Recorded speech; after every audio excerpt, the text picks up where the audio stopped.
It's a pleasure to be here. I am Amparo Casares Gallego. I'm an architect, and I represent the responsibility of this university, the University of Coruña, with respect to its infrastructures, buildings, and open spaces, to give a sustainable answer to involve, in the long run, a campus with zero energy demand. Our Vice Chancellor Office, in broad terms, has chosen photovoltaic solar energy, the passive house standard, and the renaturalization of campus to obtain the result. First, I would like to thank PLEA Association for organizing the 2020 conference in our city. I am very sorry because of the state of emergency, we could not have the event in person. Certainly, it would have given us pleasant meetings and personal approaches. We'll have waiting for the next congress. I am very proud to introduce the urban ecology expert, Cynthia Echave Martinez, who will present the excellent nature, livability, and resilience from an ecological approach. In her professional career, she applies research to strategic urban transformation projects under sustainability criteria. For more than 15 years, she has collaborated with the Barcelona Urban Ecologic Agency, being the head of the urban planning and public space area. Among her relevant works are the definition of the Urban Green Corridors Network in Barcelona, the revitalization plan of the History Center of Quito, and the Mobility and Public Space Plan for Victoria-Gasteiz. Cynthia has developed the methodological conception of the Urban Livability Index based in the quality of the public spaces, and she also is an active collaborator in the conceptual definition of the superblocks model. Recently, she joined Euro-Mediterranean Economies Association team, where she is now dedicated to exploring innovative ecosystemic solution linking green economy, social inclusiveness, and governance, focused in the Euro-Mediterranean region and Africa. Thank you very much, Cynthia, for being with us, sharing your knowledge and experience.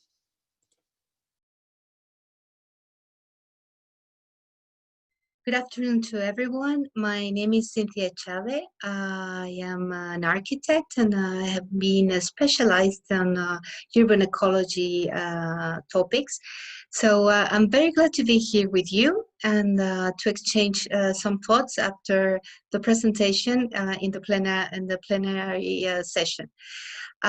First of all, I would like to thank to the PLEA Association organizers to inviting me. For me, it's not only a pleasure to be here, but also an honor to participate in this, the first time that the PLEA is set in Spain. And so hope you enjoy it. All right, so as I was saying, I have a background in architecture, but have been dedicated to urban ecology, urban planning in the last 15 years. So my presentation would be dedicated especially for livability and resilience, precisely from an ecological approach. So the idea is to be first analyze what has been the main concepts of the framework that we have defined since now, to define which is the urban livability and which should be the focus now on the resilience that we should consider precisely in the current moments that we have this pandemic situation, and not to forget to include the ecological approach. But before beginning with these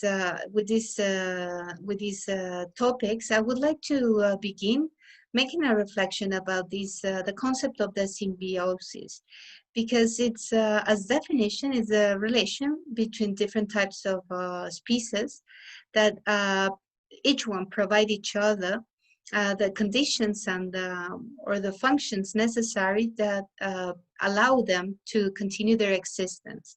So this is interesting that happens on the natural ecosystems, that we should learn about them, because in our human settlements, it also happens, these symbiotic relations, probably more in the sense of collaborative um, sense, but all these symbiotic relations are built upon activities, processes, and the use of resources. So it's interesting to understand from the urban ecology perspective that our urban ecosystems are defined not only for morphology and the physical structure, but also by the dynamics that are and the metabolism that lives in there, dealing with the organisms and with the living and the physical structure. So livability, since now, I think that we have established even more the discussion on how to define which is the sustainable livability, or which should be the healthy livability in our cities. So basically, we understand that we require some conditions that enables us to have a better life, a healthier life, and a more sustainable lifestyle. So this means to incorporate not only this greening aspect, but at the same time, the conditions, as I said, for a more sustainable lifestyle. That includes not only the physical characteristics of our public spaces, but at the same time, the conditions of our buildings and the regulations that are behind all these physical aspects. So this is an assessment method that I've developed since more than in the 2008, and before with in Vitoria Gasteiz, when we were collaborating in the BCN Ecology. So it was a very interesting exercise that I appreciate a lot, because it was the exercise, so the effort, it was to first of all identify which should be the main intentional elements that can give us some guidelines for a better urban design of our public spaces, and also how to enhance the contribution from a multi-criterial assessment in terms of the human scale as a main vector of the assessment. So in this sense, it was structured this index that it takes into account variables that address to the ergonomy aspects of the streets or the public spaces, the level of attraction, that means the psychological dimension that affects or makes some incidence on people's attraction in public space. So that represents the perception of the green spaces, the level of attractiveness in relation to the economical activities that are developing there. And then the third group is the physiological variables that are more related to the comfort levels that probably most of you are more related on. So that means thermal comfort levels in outdoors, the acoustic levels, and air quality. And all these, the three groups, the first three groups are addressed precisely on the response from a human space, a human scale perspective. That means the accessibility, the proportion of pedestrian streets, and the response, for example, for the thermal or the comfort levels. All of them are think as indicators and dimension and with a criteria of an individual. And then the fourth group, it was more related to the proximity to services, which is basically the level of walkability of our context. And that it's interesting because it was, let's introduce not only this quality of public space regarding these variables, but then also to introduce whether in each case has the potentiality of having the access to sustainable mobility networks, the daily supply, and public services. So the overall assessment, what it aims is to identify on the different neighborhoods of the city, which are more closer for the best or the more optimal conditions, and whether to identify where are the gaps, in which places there's a lack of enough green spaces, there is a lack of citizens' spaces, or maybe a high impact due to the car or motorized traffic. So in terms of accessibility, the main variables were precisely the width of the sidewalks, that this is normally not introduced in our urban database. So it was interesting to introduce this variable, and also the slopes, but at the same time to estimate which was the relation among the space dedicated to cars or to motorized spaces, and to respect the space dedicated to citizens' uses. Obviously, this share of the space also has a direct relation with the intensity of the traffic, and this intensive the cars and the motorized traffic. It's the principal source of noise and pollution in our cities. So this also was two variables that we introduced into the model in order to assess and identify the different and to ponderate according to the levels. So the same for quality. So those streets who exceed the WHO ranks for air quality, so you identify them according to the measures and the monitoring data that on the cities is implemented.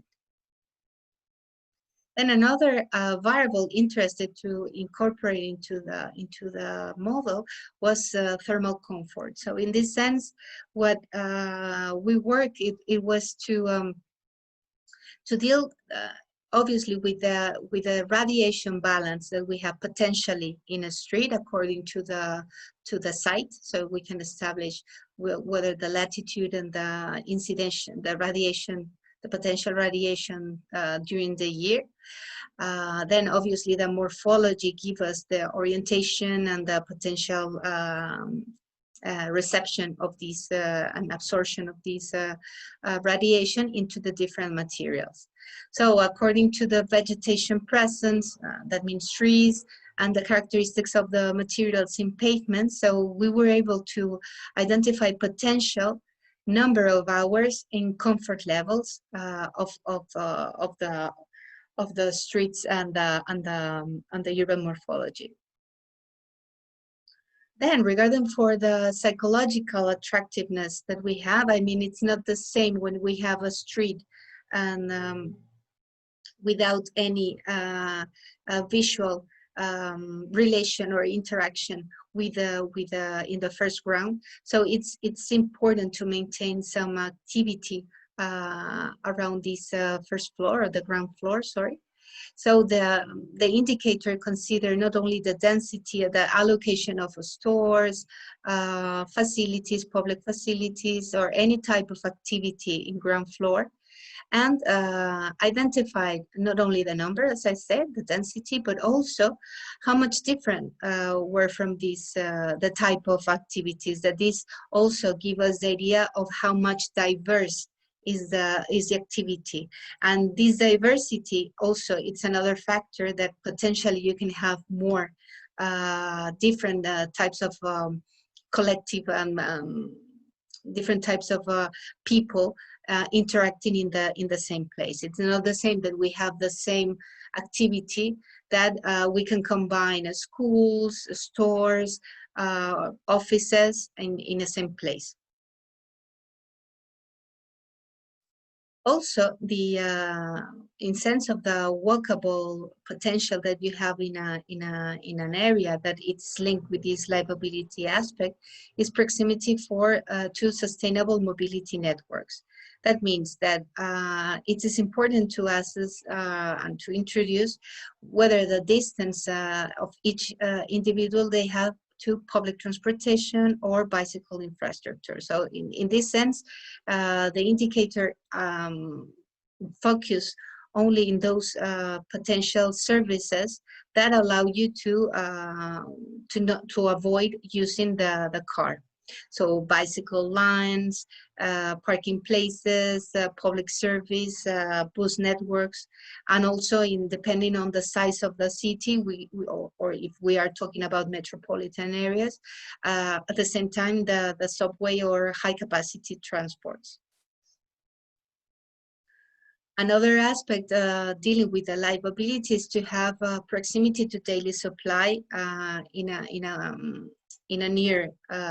walkable sense. So that means that in a radius of 300 to 500 meters that people can find the access to their bakeries, butcheries, food stores, pharmacies, all these that provides them the resources, mainly the daily supply. And in the same sense, the public facilities. And this probably is more related to cohesion and to maintain social cohesion in a city. So in our perspective, it was to highlight the potential of public facilities nearby people. So we need to have healthcare, education, sport, cultural, and administrative services nearby the people and in the correct dimension. So this was an important element to introduce into the analysis. So finally, the characterization of all these variables, and it was set all together, and establishing different strategies of amelioration, just for example, for link to the mobility plan based on super blocks. So this was a potential of the improvement of livability in all these variables in this sense, no? But it's true that since on this type of analysis on the criteria that we used on setting the sustainable criteria for a more resilient, for a more sustainable cities, basically we're based on how we define this livability in terms of. And it is based a lot in human relationships and economical relations that you can boost in a more compact and complex city.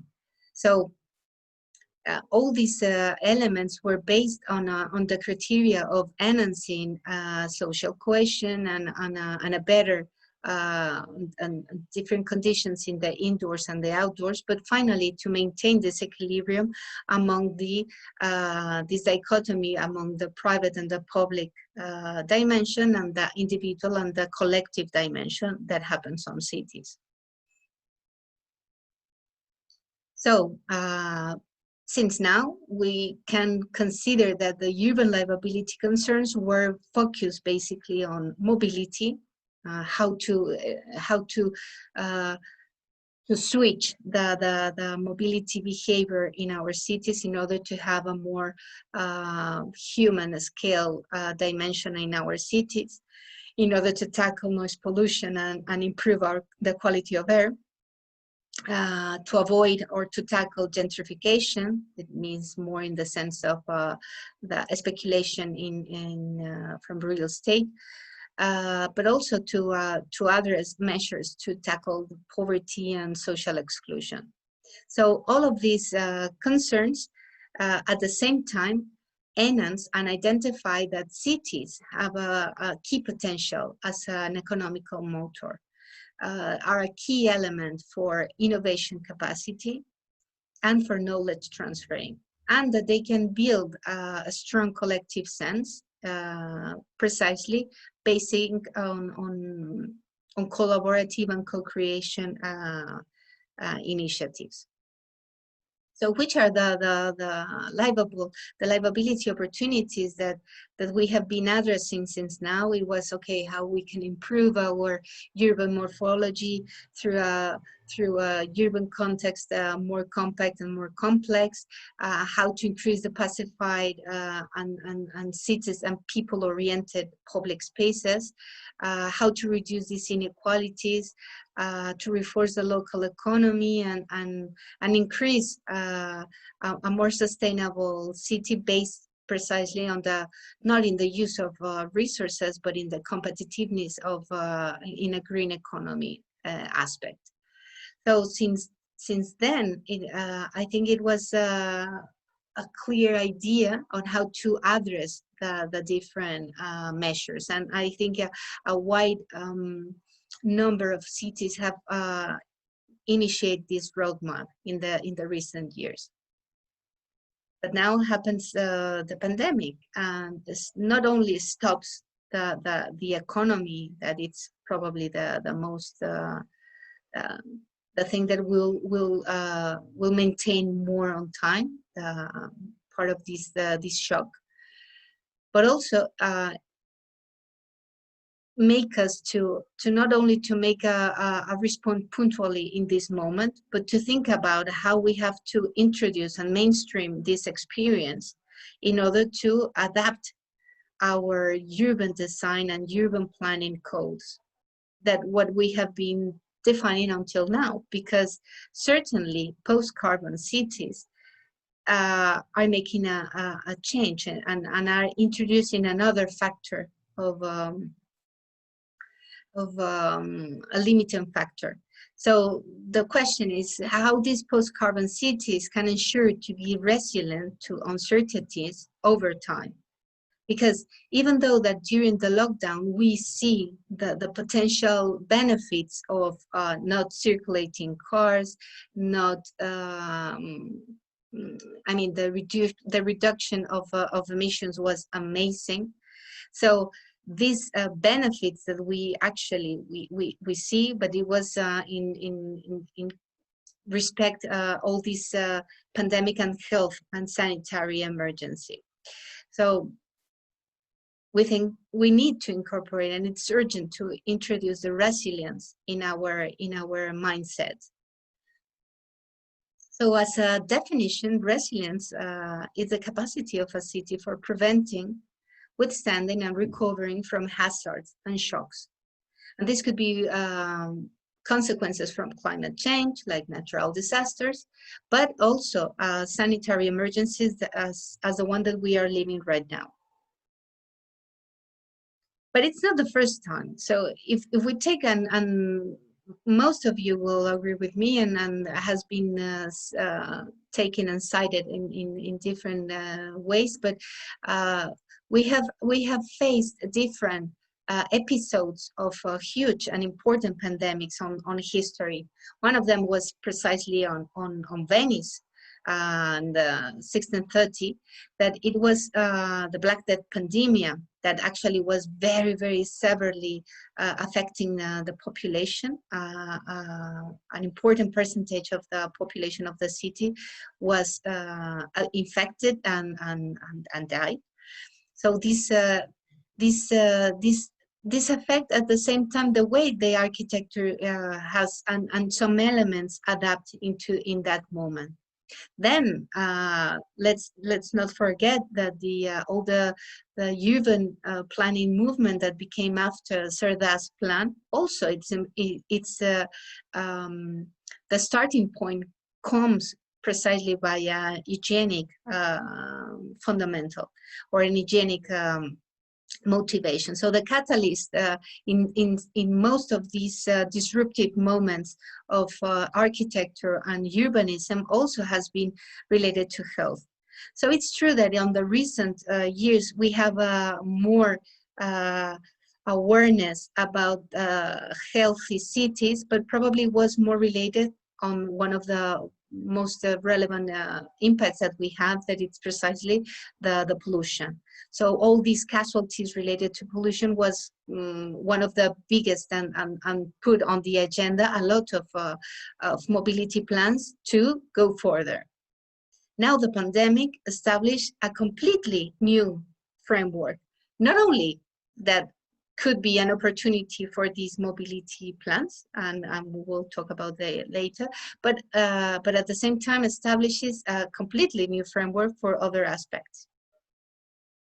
So definitely resilient cities need to be prepared, not only to ensure the response, but also to maintain on time the well-being and inclusiveness. Otherwise, it's not resilient. So we have to be aware not only to give a good response on the moment, and this for the policies that probably we have been establishing, or governments have been establishing, but in general, in the perspective of a urban planning, we need to be prepared. Our physical structure of our cities have to be adapted, and there's wide examples of resilient plans held in different cities, precisely increasing the greening spaces, increasing the permeability of the soil in order to tackle but all of these measures probably were more focused, obviously, into the huge challenge that is the climate change. But now with this sanitary emergency, it's introducing a new variable to consider that also has to be incorporated seriously in this sense. Then all the policy measures that has to be not only established for the response, that means to manage the mechanisms of reaction, but then the mechanisms to recover and overcome again into a initial state, no? Or to or at least to be most closest to the initial state. And for that, we will need to have more skilled communities, not only in sense of strictly the access of information, but really to have a more skilled communities that we ensure to have enough tools as individuals to overcome and to also enhance the self-organization of our communities. So that's when we arrived into this idea of livability resilience, now in a post-COVID era. So, for example, we have to agree that the lifestyles that we have before the pandemic probably or shouldn't arrive into the same levels that we have. No, I mean there are some elements that we have learned in these few months that we severely need to change. One of them is the tourism. So it's one of the biggest economic sectors that provides almost before the pandemic. Imagine it's about in the domestic and plus international tourism are about the 4.4% of the gross development product. So it's a huge dimension in terms of economic, and we see now that when it has become the lockdown and the avoiding traveling, this sector is one of the most affected in our countries. Just to say that, for example, it is estimated that this impact in the first 4 months, the International Monetary Fund Forum said that in the first 4 months it was about a half, 50% of the displacements and the activity of the international tourism were over. And it is estimated that more or less the 60 to 80% of the sector decline in this year.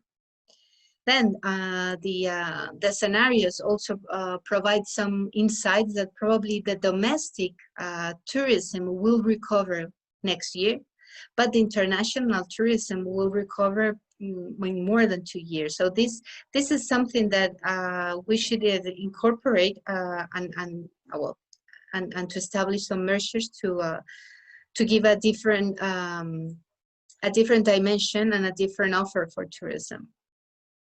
But the point is how we have to tackle these challenges. And I totally agree that to increase the capacity, to increase this skillness from communities, we need to respond not from a negative point of view, but in a constructive and a creative way, because it's a way that knowledge and knowledge society, the well-known knowledge society can respond properly to these challenges, and we can make a more recovery, because the impact is so big that we really need to encourage new skills in our activities and in our common development of the criteria. So in this sense, what it helps a lot, in my opinion, it's the UN Sustainable Development Goals, because I think the first time it's one simple and clear set of objectives that everyone is agreed to follow. And this is very important, because it's like a global understanding and a global tool that we can mainstream together, having a common criteria. And this is very important in order to identify common issues and also common tools and solutions.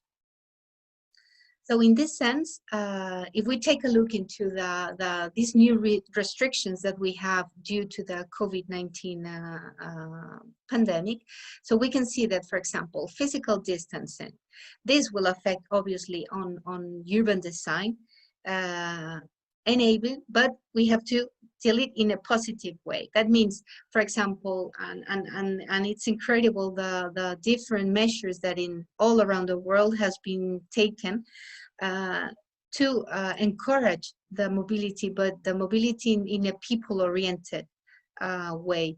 So, for example, what you're looking here, it's a street of Barcelona that recently the local authority, what they do, the city council did, is increase this tactical urbanism in a few streets of the city, including not only the bike line in the road, but also to gaining some space for citizens' uses. So that means that, for example, this type of street that commonly will have a 50% dedicated for the car and 50% for bicycle and pedestrian. Now this change with this painting and very tactical solution to decrease the car presence or the car space into 17% and increase into 83% the citizens' spaces. The same happened in New York and Paris. Also, all of them are increasing all around the world. It's a huge increasing of mobility with bike cycling, and increasing the infrastructure and the spaces dedicated to bikes. So I think this has been we can consider a step forward in the improvement and revolution of the bicycle as the main as an important or key transport mode in cities. But what about the materials? This virus is telling us that hygiene it's necessary, and a constant cleaning, But at the same time, some of the studies have been published say about the time, the habitation of these varies on surfaces. That means on time of hours. No? So we can see that in aluminum, glass decks, or cardboard, probably these are the less hours of that this virus still maintains alive.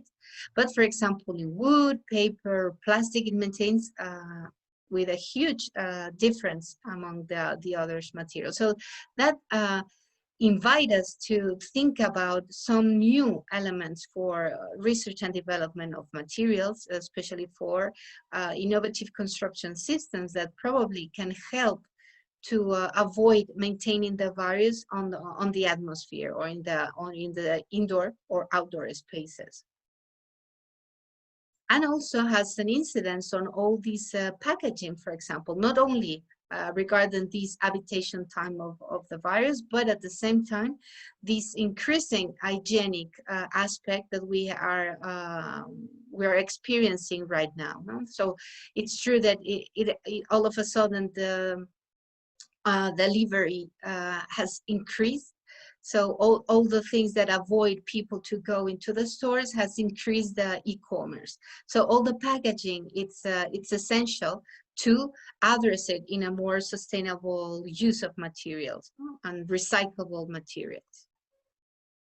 Another important restriction or element to consider after the COVID, it's the uncertainty of lockdowns. That means that since now or for now on, we will have uncertainty in lockdowns whenever for a long time.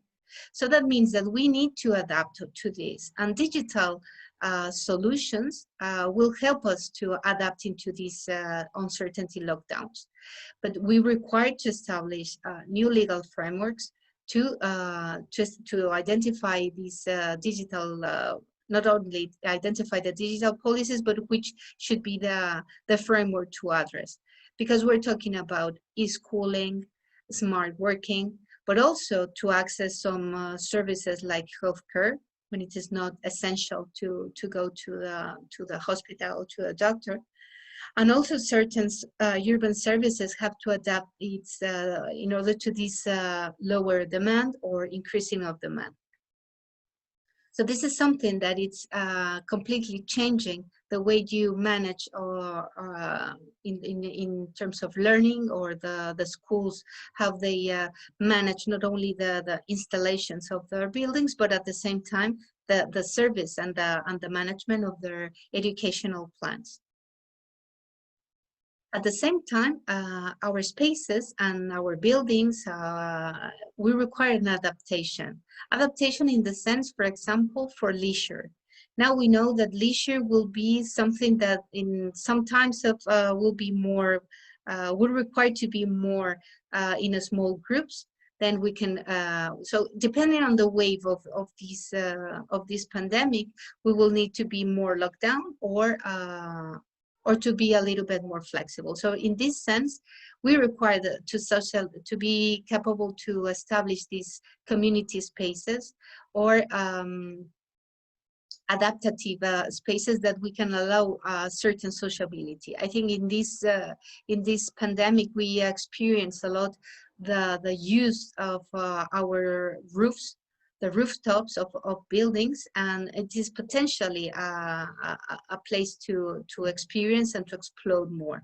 Obviously, on all the movement of greening the rooftops, the green has been very, very potent, but probably since now we have very this idea of the greening, of the gardening on the rooftop, but probably we can combine and we should enhance and encourage these living spaces for a community sense.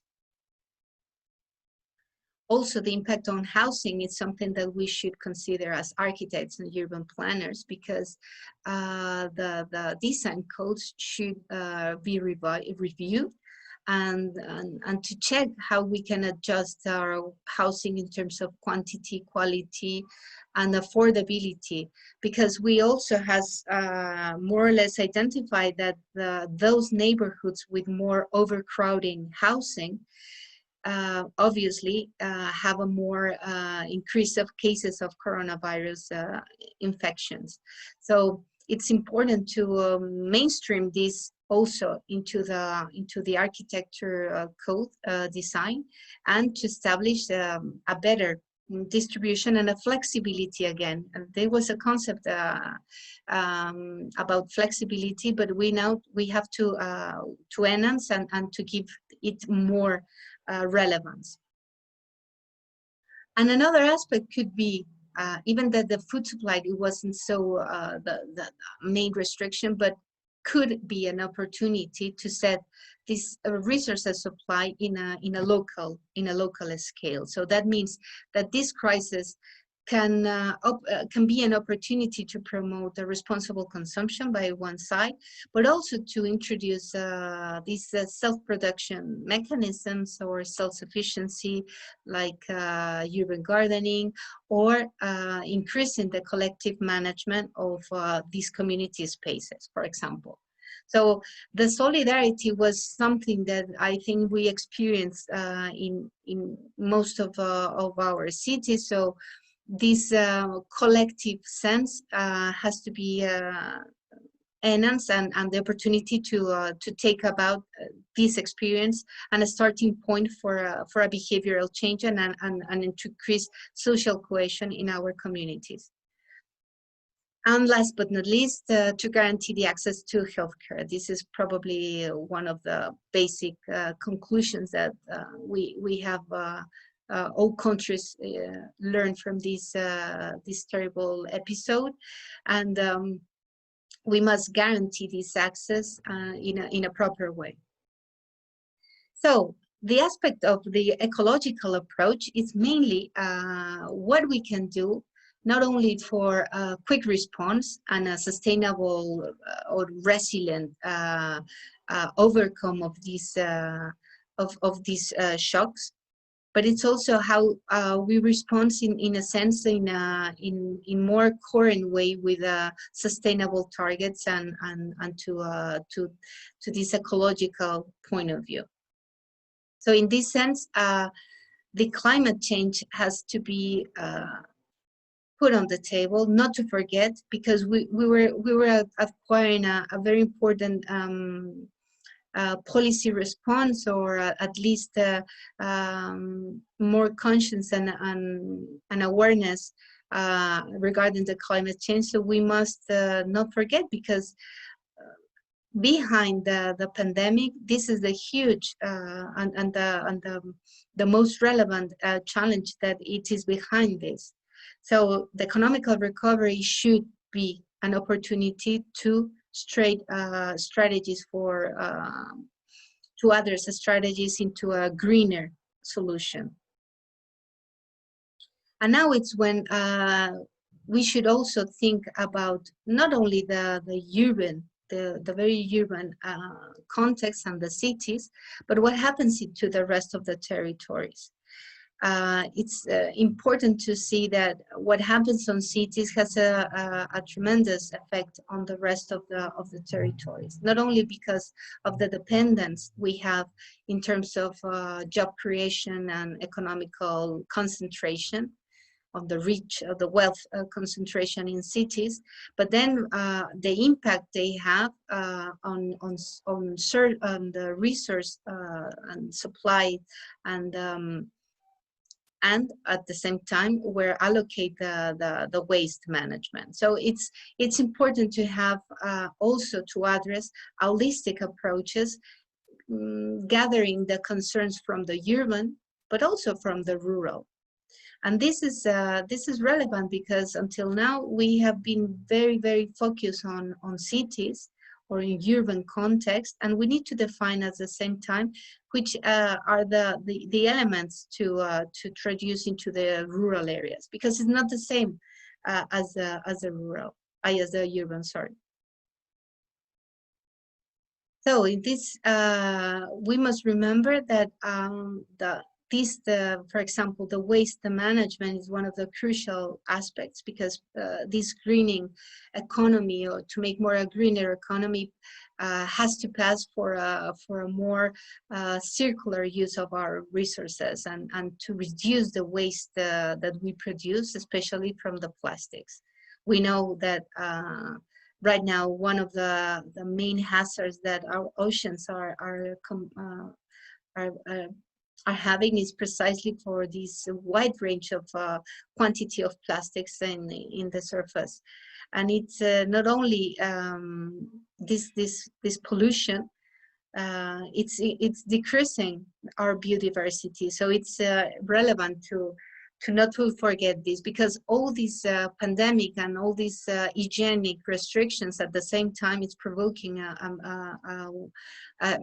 the increase of uses of masks, the increase of uses of plastic, of packaging. So we need to stop this and to reverse and incorporate another type of solutions.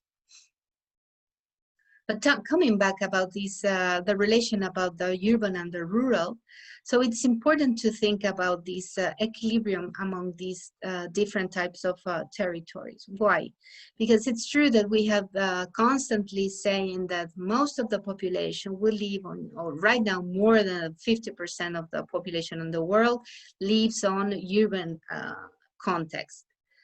For example, in this sense, these are some of the numbers or figures from Mediterranean regions, from the North Shore of the Mediterranean, and we can see that, of course, the urban population it's more it's bigger than the rural. Almost 41% lives on cities, and 41% of the people lives on towns and suburbs. But then only the 18% of this population, of the overall population, lives on rural areas. But the point is that these rural areas represent the 71% of the territory.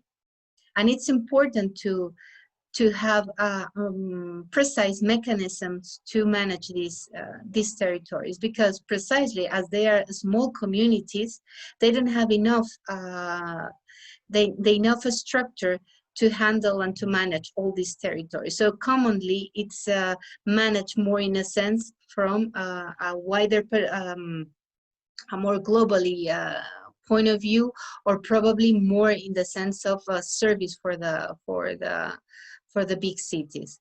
So it is necessary to establish a new dialogue between them. So what we are working now, it's on these territorial components to make this an ecosystemic approach.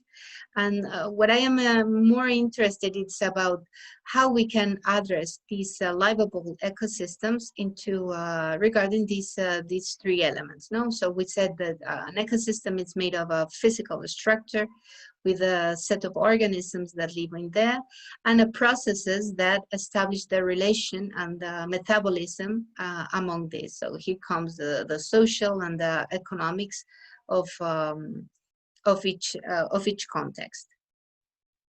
So, well, if we introduce this into a model, conceptual model, to identify which would be the rural resilient strategies, we identified among these components which are the main principles that potentially can maintain stability or resilience on time, and which are the main limiting factors that we have until now.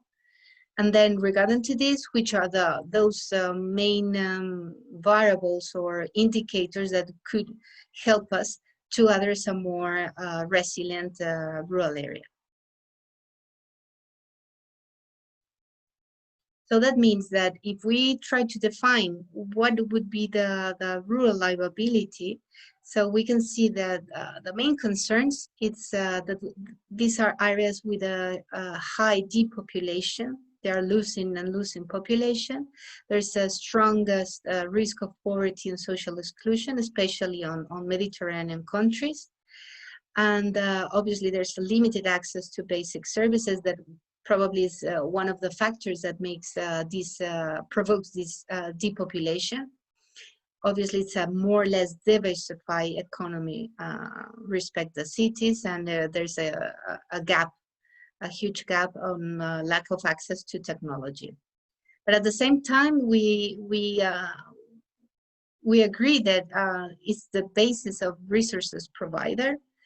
And for that sense, and in order to have a sustainable use of these resources, we must enhance the biodiversity protection of these places, to enhance the community capacity in order to make them resilient territories. So which are the rural livability challenges? To try to increase in a very precise way the critical mass, enough, the just enough, and the mixed enough to reinforce the local economy, and to address this competitiveness also through green economy based obviously and with renewable energies. Small villages and small towns should be the first pilots for self-sufficiency and to be these smart. Well, actually, the smart villages is already something that in Europe it is boosted in from different associations. So we must ensure that this rural livability can be possible, but according to their nature, according to their reality, and according to their necessities. Okay. So these post-carbon cities will also have these post-COVID territories, we can say. And that means that we should see and look for what the symbiosis between among the urban and the rural areas. And this symbiosis will come not only for a correct and adequate transferring of information, energy, and material that actually exists now, but we have to think about this transferring in building upon circularity, innovation, digitalization, and collaboration. That means that circularity, why? Because we need to make them sustainable, sustainable use of resources, and the industrial processes, we have to key in these industrial processes into the circular economy. We need digitalization because probably digitalization will be the space, I mean the physical space, rural and rural, the digital dimension will help them to be more closer and to establish possibly the potential job creation and entrepreneurship that can give the opportunity to introduce more innovation, not only from the technological point of view, but also the social innovation that can finally help us for enhance this collaboration aspect. No? So cohesive communities and engaged communities, committed communities, in order to enhance this innovation through co-creation and co-management.